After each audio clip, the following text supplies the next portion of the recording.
Dieu des esprits de prophètes.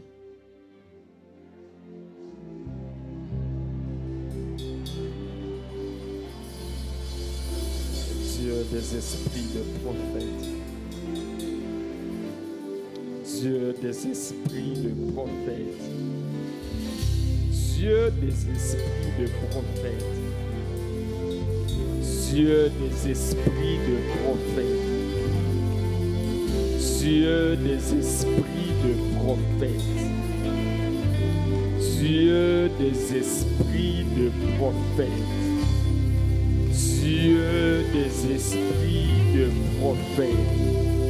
Dis à ton voisin, bienvenue à la soirée de la prophétie. Dis à ton voisin, bienvenue à la soirée de la prophétie. Ce soir, retiens bien mon visage. Le Saint-Esprit vient transformer ma vie. Dis à ton voisin, retiens très bien ses visages. Retiens très bien ses visages. Retiens très bien ses visages. Dis à ton voisin, ce soir je serai le prophète de ta vie. Ce soir tu parleras en esprit et je serai en train d'interpréter. Dis à ton voisin, tu seras en train de parler en esprit et je serai en train de t'interpréter. Je suis le prophète de ta vie. Dis à ton voisin, Dieu des esprits de prophètes. Dieu des esprits de prophètes. Dieu des esprits de prophètes. Dieu des esprits de prophètes.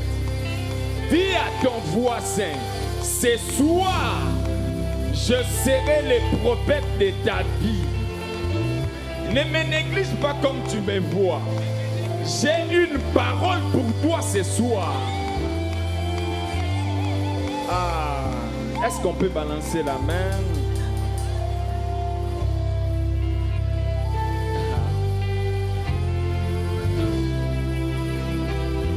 Dieu des esprits de prophètes. Est-ce qu'on peut balancer la main? Waouh!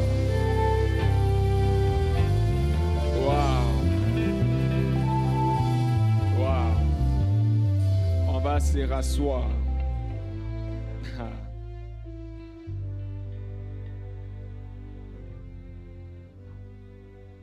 Ce soir, le Saint-Esprit nous fera beaucoup de bien.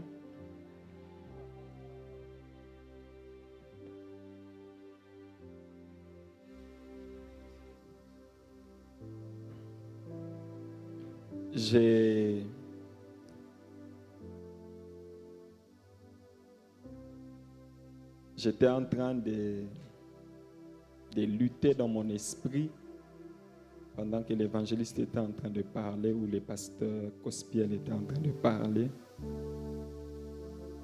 Et on va parler presque de la même chose. Je voulais prier et le Seigneur m'a dit d'enseigner encore une fois, de faire un nettoyage des pensées afin de faciliter la manifestation de son esprit. On m'a dit, travaille jusqu'à ce que tu seras fatigué et puis tu remets le micro.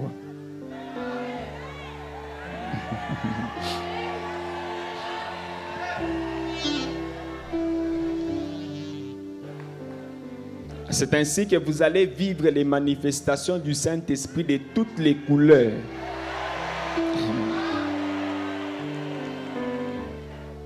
De toutes les couleurs. Mais seulement aujourd'hui, vous n'allez pas dormir. Aujourd'hui, vous devez voir comme ça.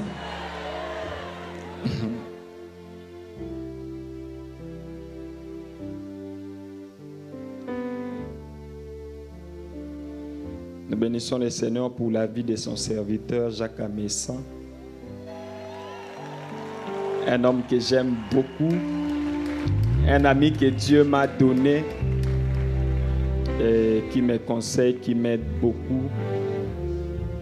Nous bénissons le Seigneur pour les collectifs, pour toutes les personnes qui sont derrière cette organisation. Que le Seigneur vous bénisse abondamment. Merci à nos protocoles, à nos chauffeurs. Merci pour ce que vous faites. Je vais parler d'un sujet. C'est une question que je me pose. Et je vais répondre à cette question. Lorsque nous parlons de la sagesse, c'est que vous devez savoir. La sagesse répond à la question du comment. À tous les comment de la vie, vous avez besoin de la sagesse. Comment me marier? Tu as besoin de la sagesse. Comment travailler? Tu as besoin de la sagesse. Comment prophétiser?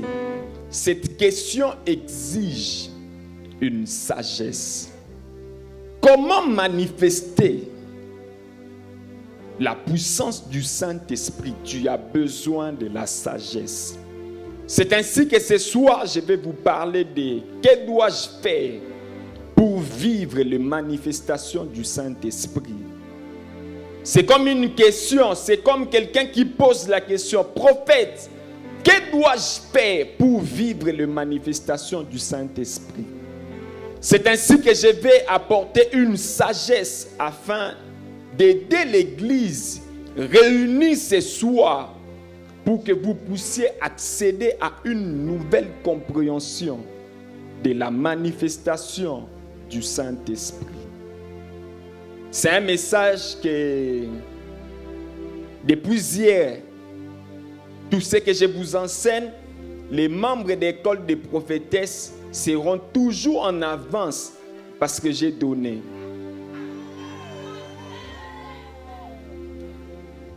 Et ne ratez pas la session qui sera bientôt en ligne parce que le Seigneur nous fera beaucoup de bien.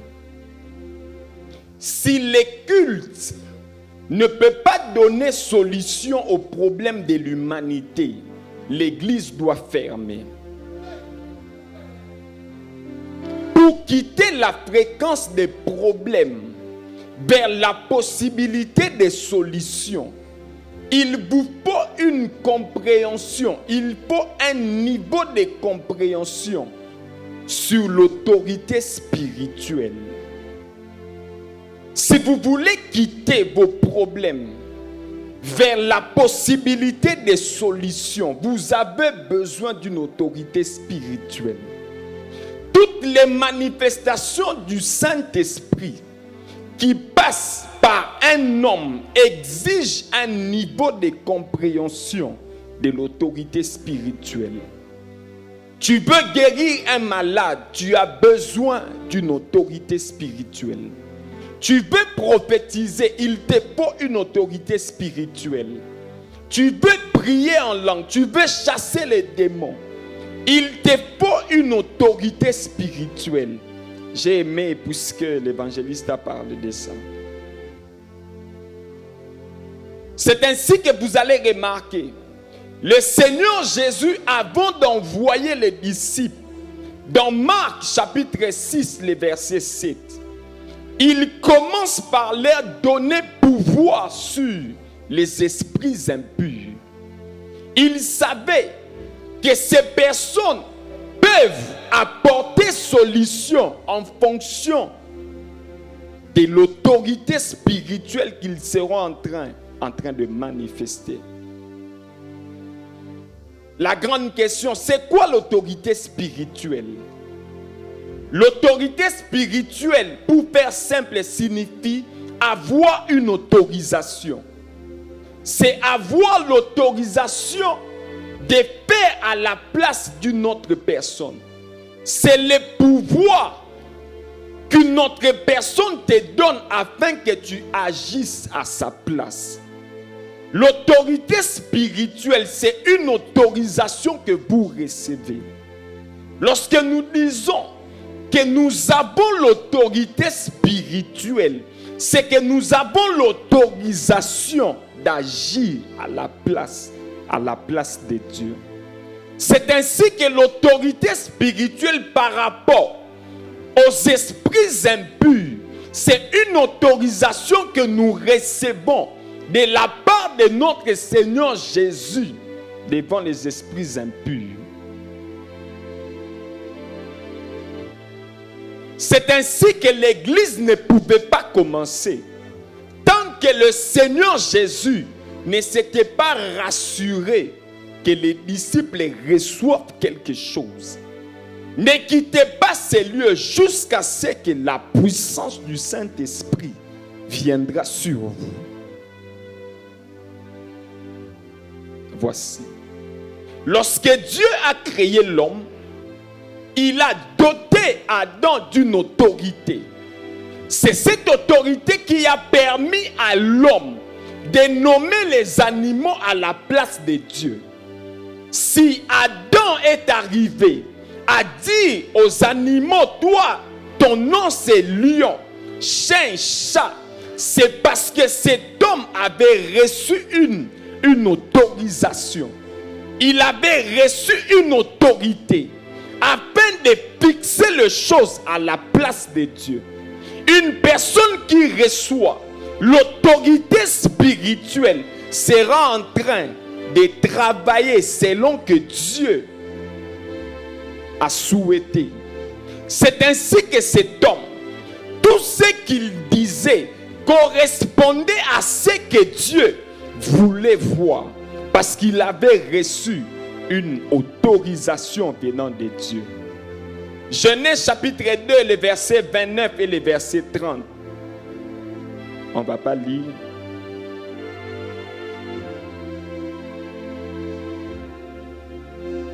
C'est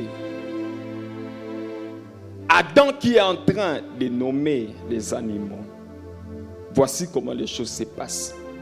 Pour que les sorciers de la famille te touchent, pour que tu reçoives les maris de nuit, pour que le diable touche à ta vie, il faut une autorisation de la part de Dieu. Si le diable n'a pas une autorisation de te toucher, il ne peut pas te toucher. Mais pour avoir cette autorisation, il doit participer au conseil céleste. Pour que le diable ait l'autorisation de toucher à ta vie, de bloquer ton mariage, de te visiter pendant la nuit, de te parler pendant le sommeil, il doit avoir une autorisation venant de Dieu. Mais pour qu'il ait cette autorisation, il doit participer à un conseil céleste, là où Dieu est en train de décider. Après la chute du diable et les démons, le diable ne pouvait plus parler à Dieu. Ce qui fait que il ne pouvait plus condamner l'homme. Il ne pouvait pas bloquer les premiers hommes. Il ne pouvait pas envoyer une mauvaise pensée au premier homme, à l'homme et à la femme. Mais lorsque le diable a été déchu, le diable est resté avec une chose que nous appelons la ruse. Il utilise la ruse pour obtenir tout ce dont il a besoin. Alors le diable a compris. Pour avoir l'autorisation de commencer à parler à Dieu, il doit renverser un homme qui a cet accès de parler avec Dieu. C'est ainsi que nous parlons de Genèse chapitre 3, la tentation d'Adam. Parmi les choses qui ont fait que le diable soit en train de tenter Adam, c'est parce qu'il avait besoin d'une autorisation afin de participer dans la cour céleste. Est-ce qu'on est ensemble? Suivez-moi très bien, je vous amène quelque part. Parce que s'il n'avait pas reçu cette autorisation, il ne pouvait jamais parler à Dieu. Mais il a vu sur la terre un homme qui a reçu l'autorisation de communiquer avec Dieu. C'est ainsi qu'il est venu tenter le diable, tenter Adam. Malheureusement, cet homme échoue et le diable a l'accès d'Adam.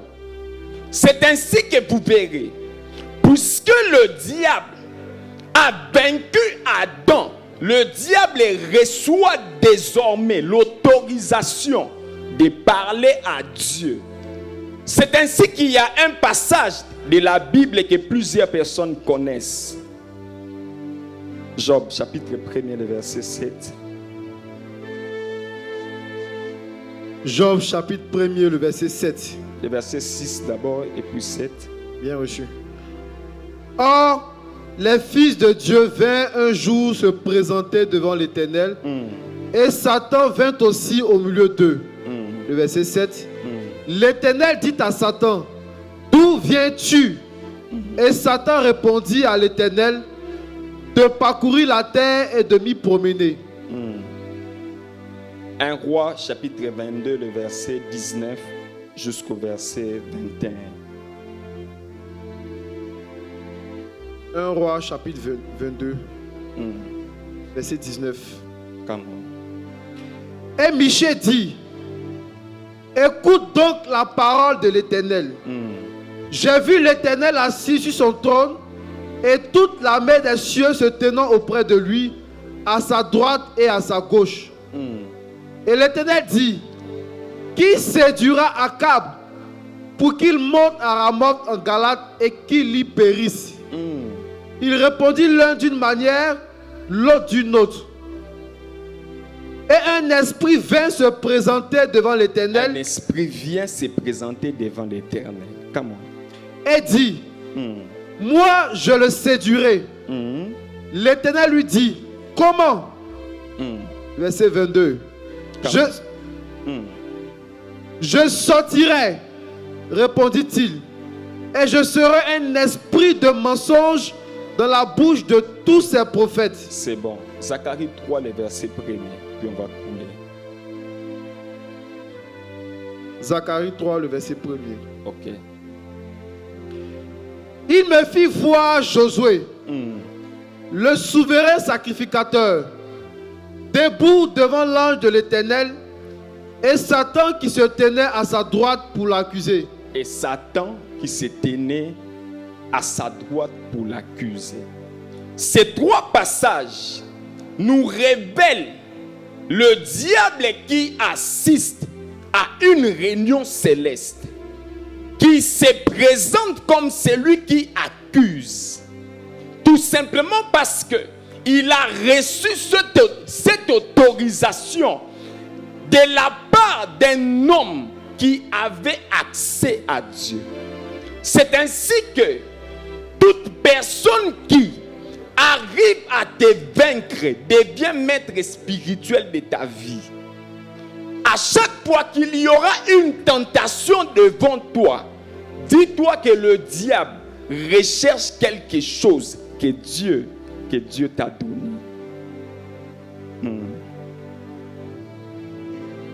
Voici maintenant comment les choses se passent. Luc 4, 5 à 6. Luc 4, 5 à 6. Le diable, l'ayant élevé, lui montra en un instant tous les royaumes de la terre et lui dit, je te donnerai toute cette puissance et la gloire de ces royaumes, car elle m'a été donnée. Car elle m'a été donnée. Je te donnerai toute cette gloire, car elle m'a été donnée.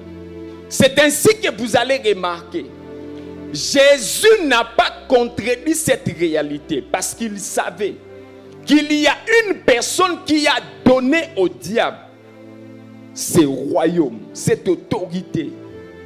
C'est ainsi que vous allez remarquer, lorsque Jésus résiste à la tentation du diable c'est pendant ces temps-là qu'on a commencé à parler d'un Jésus qui chasse les démons.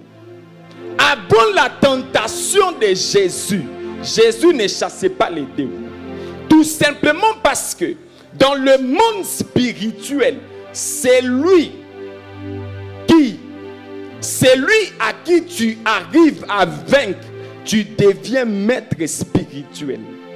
Un péché qui se présente devant toi, si tu arrives à vaincre ces péchés, tu deviens maître spirituel de ces péchés. Il y a plusieurs personnes qui n'arrivent pas à prier, qui n'arrivent pas à payer le prix la nuit, tout simplement parce que vous ne savez pas que les jours où vous allez tenir toute la nuit en train de prier, vous deviendrez maître spirituel dans ces domaines.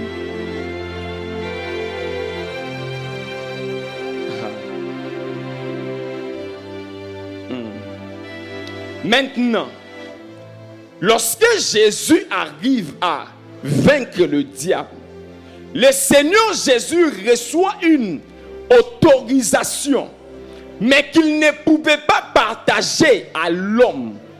Il ne pouvait pas partager à d'autres personnes. Pourquoi? Parce qu'il s'agissait de quelque chose qui s'est passé entre lui et le diable.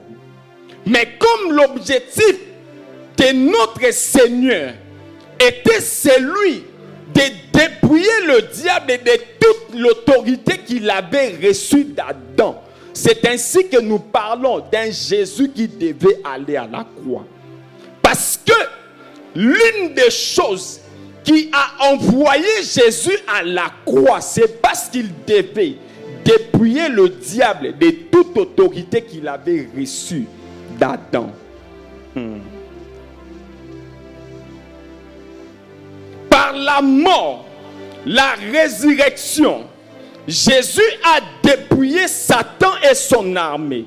Il a repris la force, il a repris l'autorisation, l'autorité que Adam avait donnée au diable. C'est ainsi que Colossiens chapitre 2, les versets 14 et les versets 15 dit quelque chose de magnifique. Colossiens chapitre 2, le verset 14. Il a effacé l'acte dont les ordonnances nous condamnaient et qui subsistait contre nous, et il a détruit en le clouant à la croix. Il a dépouillé les dominations et les autorités et les a livrées publiquement en spectacle en triomphant d'elles par la croix.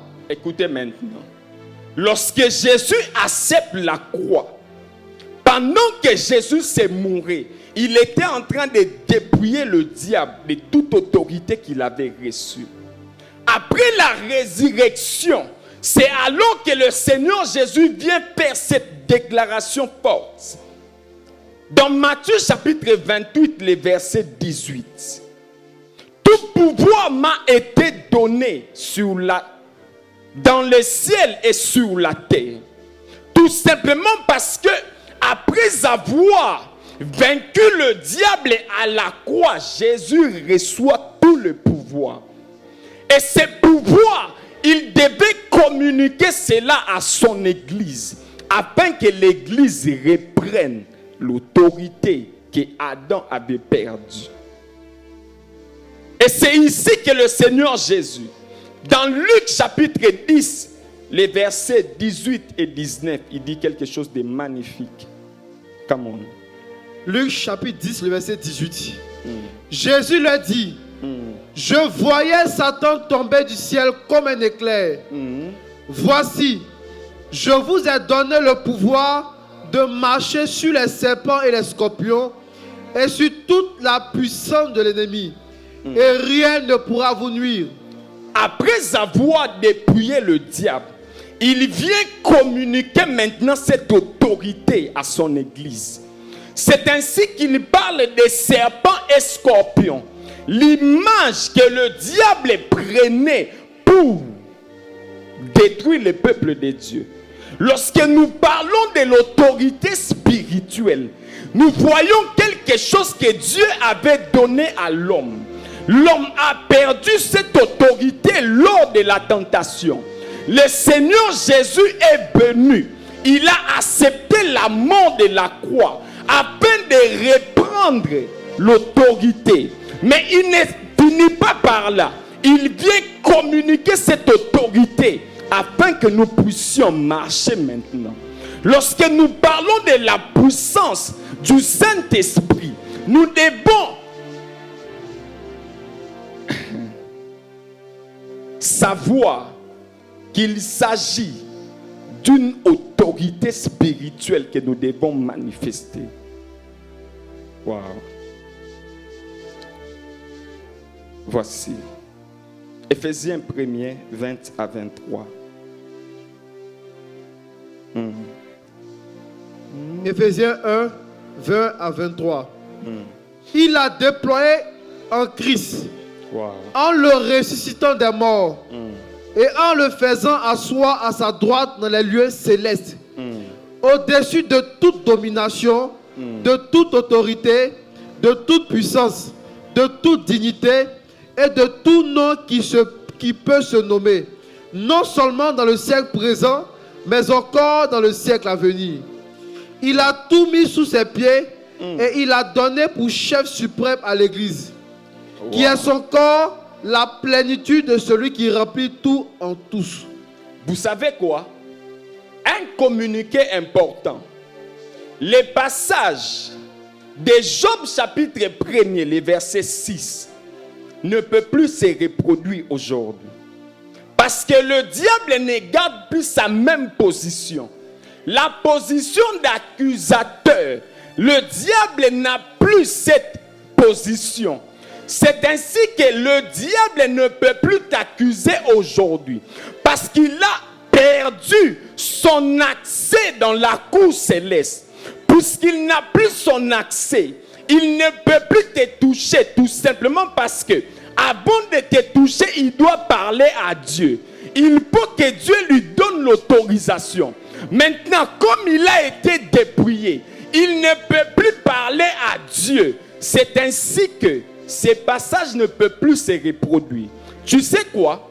À chaque fois que tu tombes, tu donnes au diable accès afin qu'il parle, afin qu'il t'accuse. Parce que le diable ne peut plus agir dans la vie de l'ensemble des croyants. Mais il a son influence dans la vie de toute personne qui fléchit genoux lors d'une tentation. Vous savez pourquoi nous parlons des malédictions des liens? Vous savez pourquoi il y a certaines personnes qui ne vivent pas des maladies, il y a d'autres qui vivent cela? Tout simplement parce que ceux qui ne vivent pas de maladies n'ont pas donné accès au diable, mais les autres ont laissé cet accès au diable. Bien-aimés frères, chaque tentation qui arrive, c'est un moyen de remporter de nouvelles victoires afin que ton autorité s'affermisse. À chaque fois que tu vas te retrouver en train de vivre des moments compliqués, dis-toi que c'est une opportunité que Dieu te donne pour avoir une nouvelle autorité. J'ai aimé la prophétesse l'a dit. Le Seigneur marche avec nous par l'obéissance. À chaque fois que vous avez l'opportunité de pécher et que vous ne péchez pas, vous avez une autorité sur ces péchés. Voici maintenant. Pourquoi je vous dis que ces passages ne peuvent plus se reproduire? Parce que le Seigneur ne pouvait pas laisser les choses comme ça.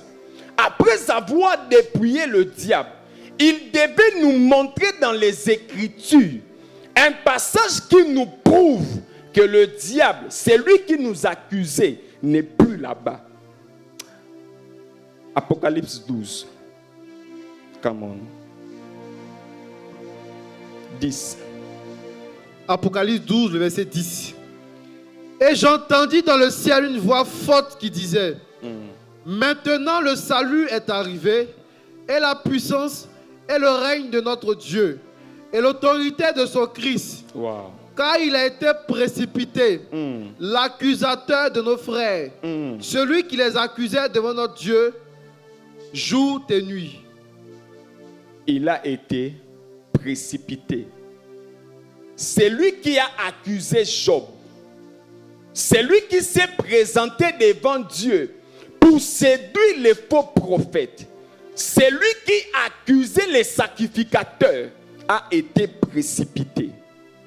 Cet homme n'a plus son accès dans la cour céleste. Ce qui fait que tous les combats qui se présentent dans ta vie, c'est toi-même qui donnes l'accès au diable. C'est ainsi que tu es en train de vivre ces choses. Dans ma vie, dans ma maison, dans ma santé, j'ai supprimé les mots médicaments. Moi, je ne me souviens pas les jours où je suis allé à l'hôpital. Je ne me souviens pas. Je ne me souviens pas. La dernière fois où je suis allé à l'hôpital, tout simplement parce que je sais que pour qu'un mal m'arrive, il faut que Dieu donne l'autorisation. Mais celui qui pouvait m'accuser a déjà perdu sa place, ne peut plus avoir accès à Dieu. Mais si le diable a besoin d'avoir mon accès, je dois lui laisser la place. À chaque fois que tu fléchis devant le diable, devant une tentation, devant un péché, tu es en train de donner ton accès au diable. C'est ainsi que les difficultés arrivent toujours dans votre famille. Est-ce que j'aide quelqu'un? Voici.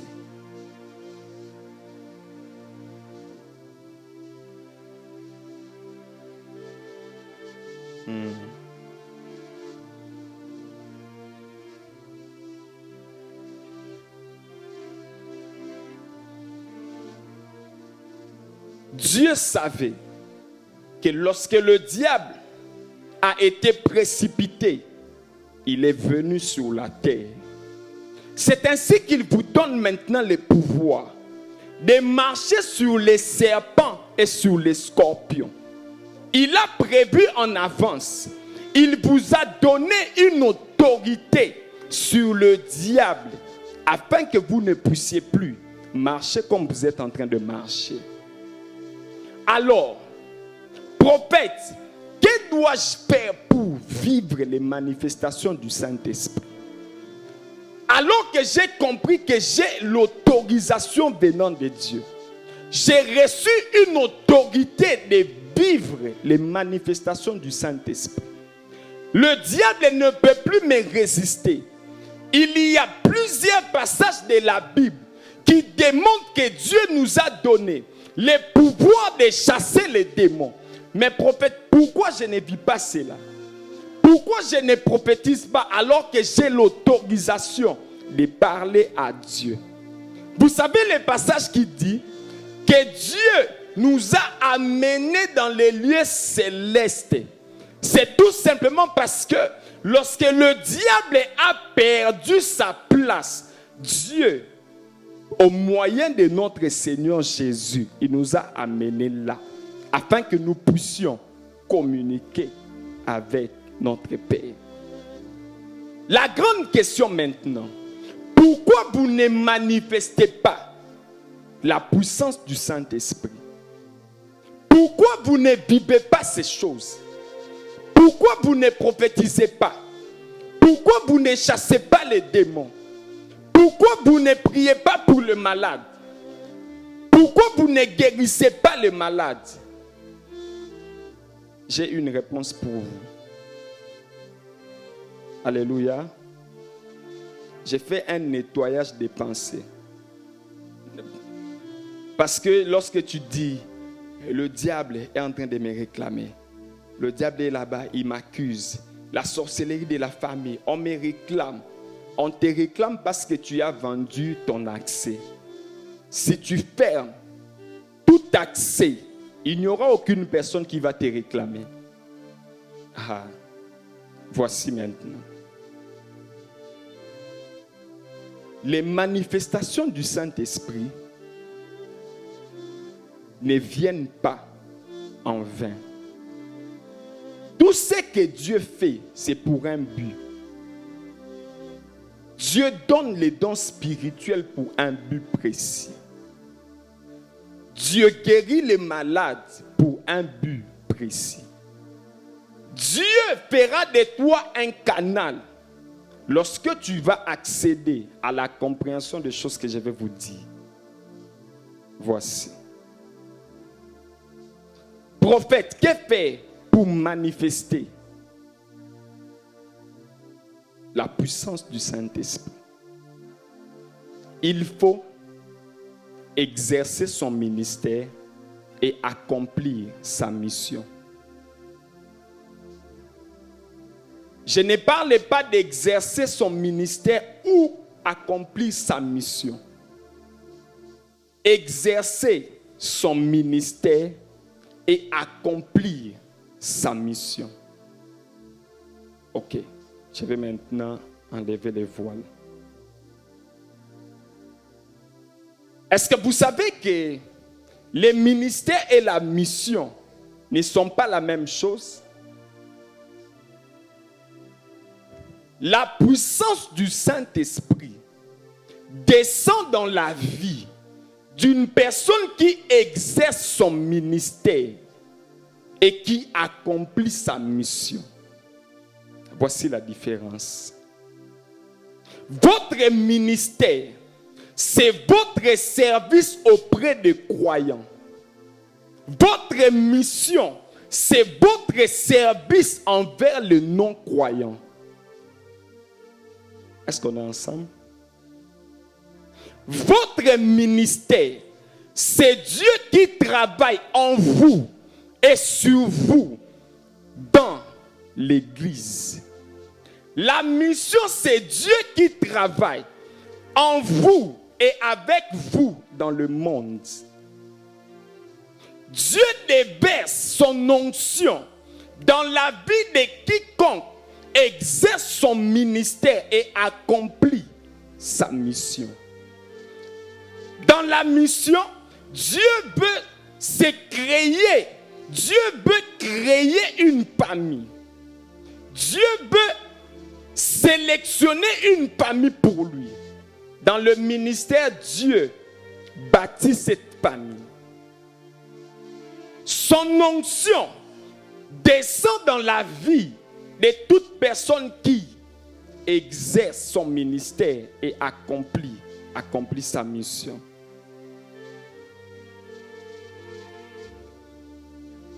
Le ministère, c'est Dieu qui passe par un homme pour servir un autre homme. La mission, c'est Dieu qui passe par un homme pour sauver un homme. Ah, voici. Le mal, c'est que vous pensez que lorsque vous êtes à l'église, vous accomplissez la mission. À chaque fois que le mot mission a été cité dans la Bible, il y avait un ordre d'aller. La mission n'a jamais été attachée à l'église. Les services que nous faisons à l'église, c'est le ministère. Les services que nous faisons dans le monde, c'est la mission. Dieu te donnera son onction lorsque tu seras en train de servir dans le monde et dans l'église. Est-ce qu'on est ensemble? Est-ce qu'on est ensemble? Bientôt là, vous allez comprendre beaucoup de choses.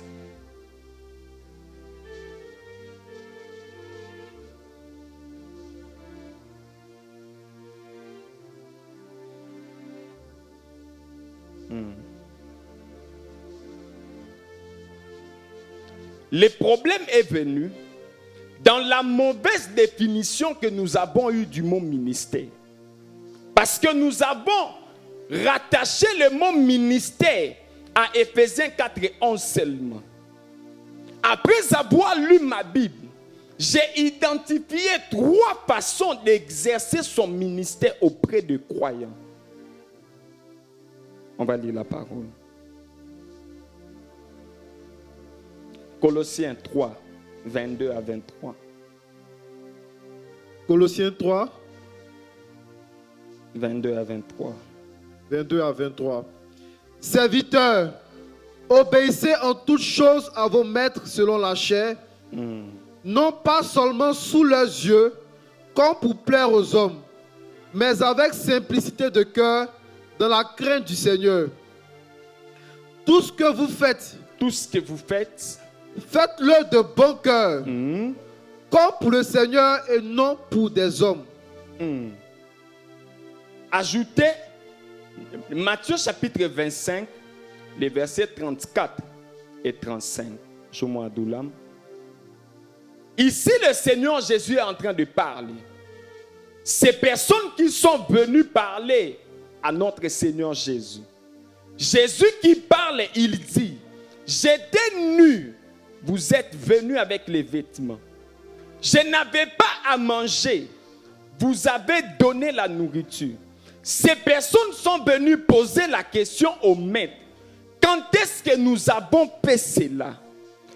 Le maître répond, à chaque fois que vous faites ces choses pour l'un de mes petits, c'est à moi que vous êtes en train de les faire. À chaque fois que vous serez en train de servir un homme physique sur la terre, c'est à Dieu que vous êtes en train d'exercer votre ministère. Dieu reconnaît les services comme un récipient qui doit recevoir la puissance de son esprit. Tu ne peux pas être utilisé par Dieu si tu n'es pas attaché à un service. Lisez l'histoire des hommes qui ont bougé le monde. Vous verrez que ces personnes étaient attachées à l'église. Parce que la puissance de Dieu descend dans la vie de quiconque exerce son ministère. Joël 2, 28. Je répandrai mon esprit, vos fils, vos jeunes gens et vos vieillards. La suite, sur mes serviteurs et servantes, je répandrai de mon esprit. Tout simplement parce que le Seigneur a compris. Dieu sait qu'il ne peut pas te donner son onction en vain. Il faut que tu sois au service. Le deuxième niveau, Éphésiens 4, 11, où Dieu lui-même s'est sélectionné une catégorie de personnes qu'il a oint, les pasteurs, évangélistes, prophètes, pasteurs, docteurs, et puis il dépose sa puissance, il dépose les ministères. Voici. Il y a plusieurs personnes qui disent, prophète, je ne connais pas ma mission. Il y a d'autres qui arrivent à dire, ma mission c'est prier pour les pasteurs. Ma mission c'est prier pour les pasteurs. À chaque fois que le Seigneur Jésus parlait de la mission, il envoyait dans le monde. Lisez l'histoire des hommes qui ont opéré dans le miracle. Ces personnes étaient en train d'accomplir leur mission. Voici. C'est quoi ma mission, prophète?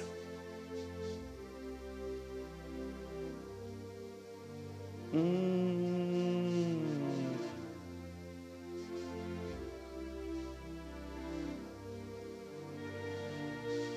1 Jean 3, 8.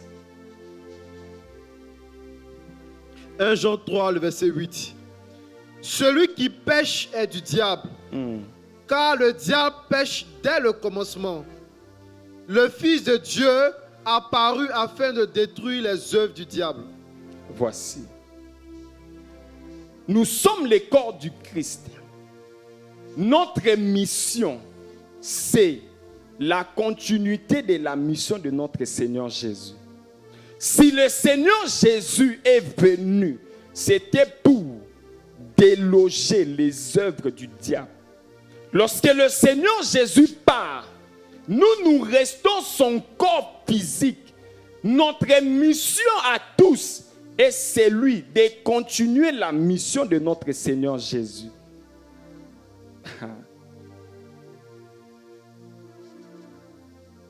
Voici. Après avoir lu ma Bible, j'ai identifié 2 grandes manifestations du Saint-Esprit. La première manifestation du Saint-Esprit s'exerce dans le monde. Et la deuxième manifestation du Saint-Esprit s'exerce dans l'Église.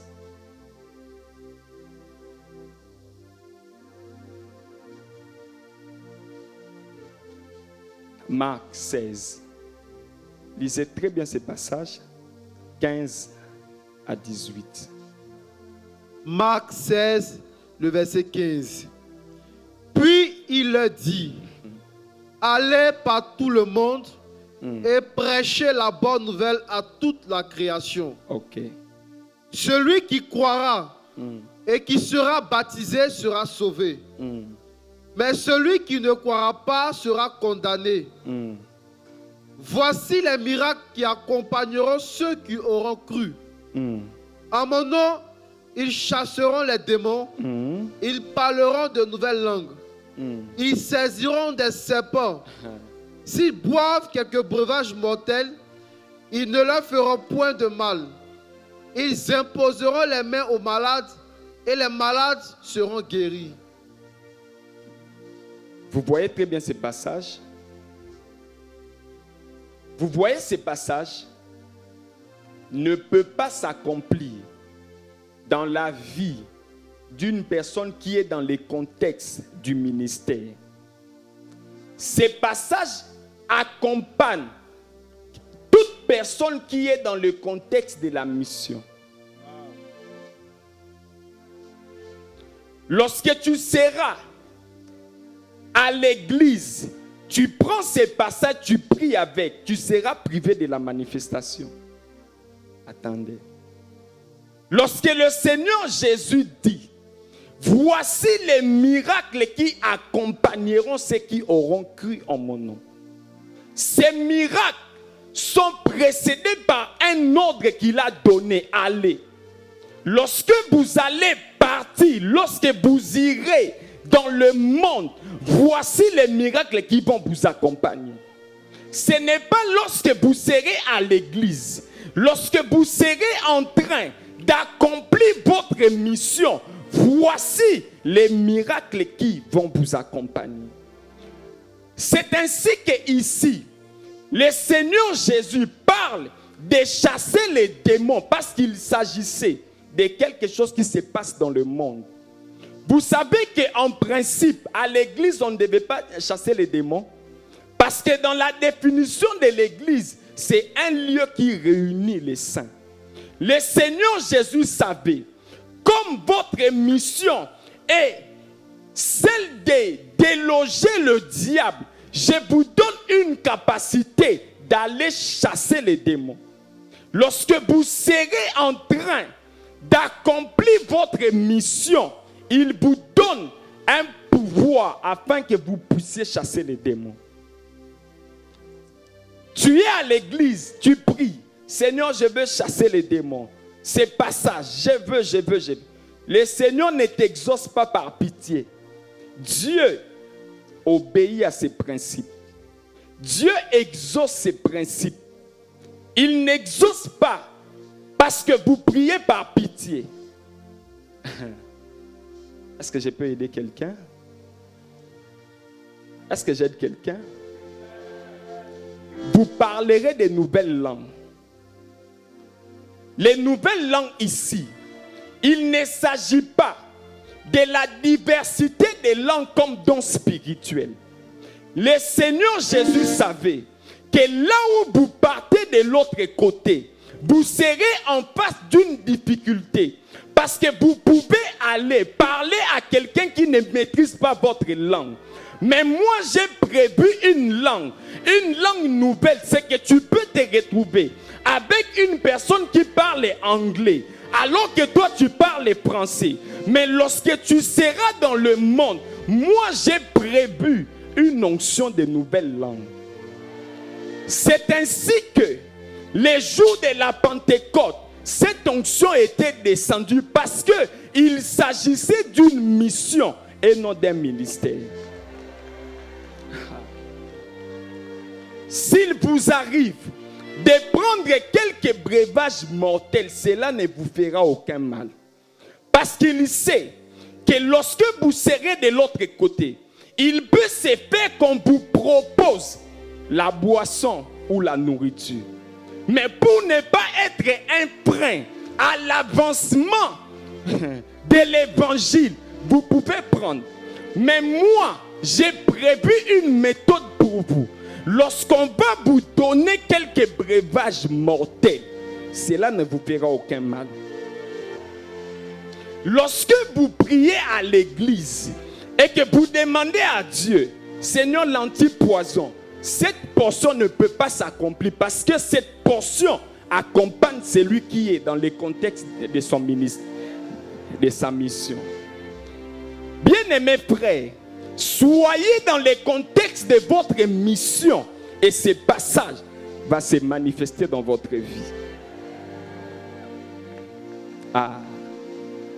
L'onction du Saint-Esprit descend dans la vie de tout homme qui exerce son ministère et accomplit sa mission. Si vous n'accomplissez pas votre mission, si vous n'exercez pas votre ministère, vous serez loin de la manifestation du Saint-Esprit.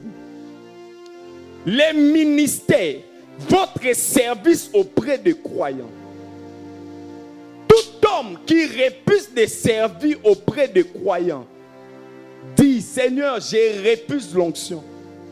Si tu ne sers pas auprès des croyants, tu ne peux pas manifester la puissance du Saint-Esprit à un certain niveau. Et si tu restes seulement dans le contexte du ministère, il y a un type d'onction qui sera loin de toi.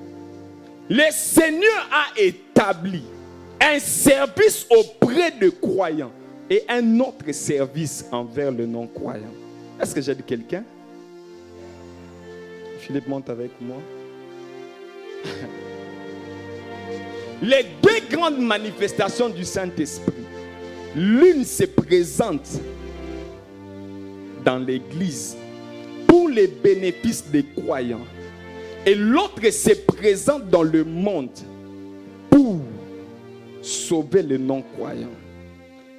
Marc 16 ne peut pas t'accompagner lorsque tu es à l'église. Deuxième grande manifestation du Saint-Esprit, les dons spirituels. Les dons spirituels accompagnent tout homme qui est dans le contexte du ministère. C'est ainsi que Dieu, l'apôtre Paul, parle de l'édification mutuelle. Même lorsqu'il parle de l'exercice de la prophétie, il dit, si il arrive qu'un non-croyant vienne dans votre environnement, c'est qu'il était des passages. Ce n'est pas que vous étiez dans le monde en train de prophétiser. Vous êtes dans l'église. Mais si un non-croyant venait, il vous trouve en train de prophétiser, il sera converti. Prophète, je vais prophétiser comme toi. Est-ce que tu es dans le ministère? Est-ce que tu exerces un ministère? Prophète, je vais guérir le malade. Est-ce que tu accomplis une mission? Dieu déverse son onction dans la vie de tout homme qui exerce un ministère et accomplit une mission. Le Seigneur Jésus ne pouvait pas faire l'exception. Il sait que pour qu'un principe s'établisse, lui-même, il doit vivre la chose. Avant de commencer son ministère, Jésus entre dans les temples. Luc chapitre 4, les versets 16, 17, 18. Dans les temples, l'Esprit du Seigneur est sur moi, car il m'a oint. Il a reçu cette onction parce qu'il était dans les temples. Il était en train de servir dans les temples. Et l'Esprit du Seigneur est venu sur lui. Mais comme il devait également recevoir, il devait également accomplir une mission. Actes chapitre 10, le verset 38. Vous savez comment Dieu a oint du Saint-Esprit et de force, Jésus, qui faisait quoi? Qui allait. Il était dans le monde. Jésus a reçu le Saint-Esprit. Il était dans l'église et il était également dans le monde. Il exerçait son ministère et il accomplissait sa mission. Tu ne peux pas vivre l'exception. Tu ne peux pas vivre l'exception. Vous verrez qu'il y a quelqu'un comme moi. Dans mon église, je suis serviteur. Je sers à l'église. Il m'arrive de sortir pour aller évangéliser. Parce que je sais que si je veux manifester la puissance du Saint-Esprit, je dois servir auprès des croyants et servir envers le non-croyant. La vie de l'apôtre Paul m'a beaucoup touché. Jésus. Est-ce que j'aide quelqu'un?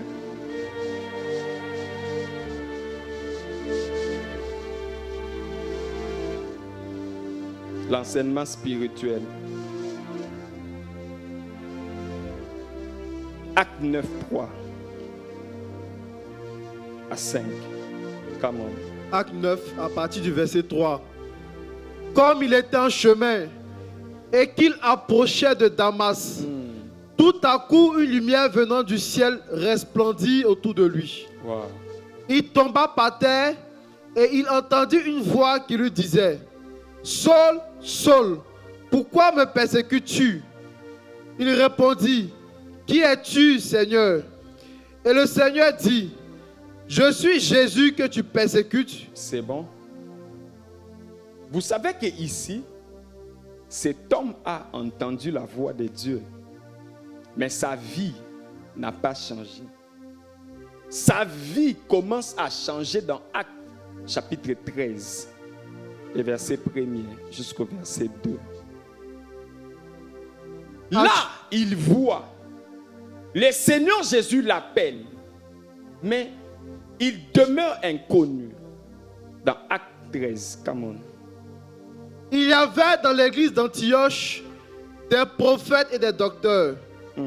Barnabas, Siméon appelé Niger, Lucius de Cyrène, Manaen, qui avait été élevé avec Hérode le tétrarque, et Saul.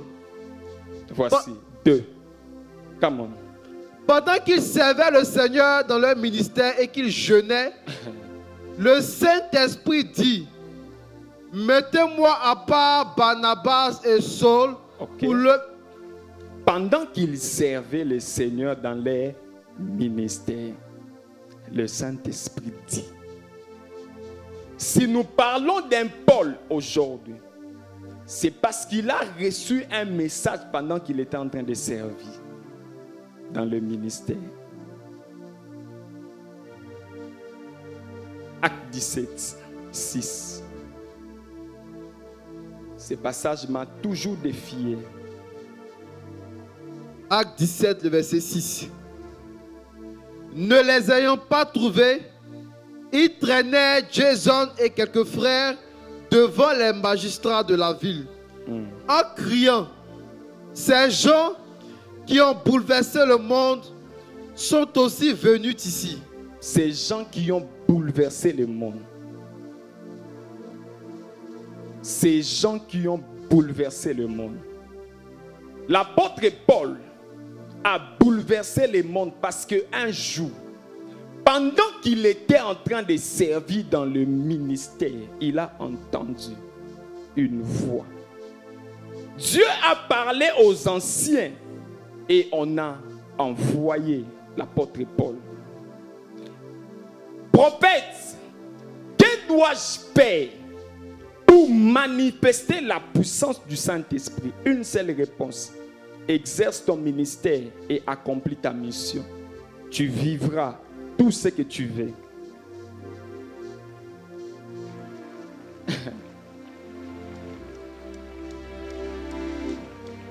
Ah.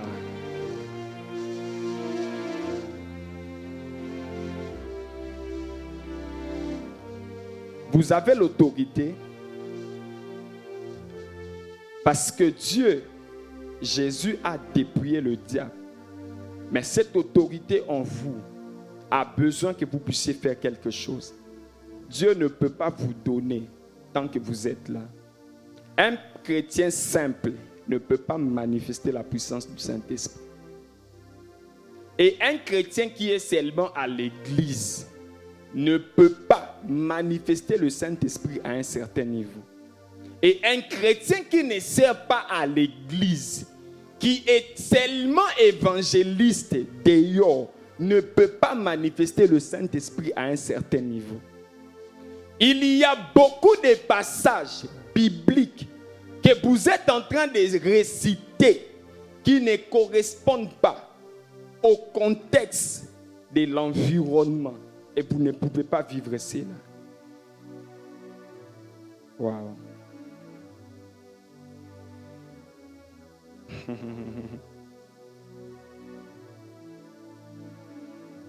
Wow.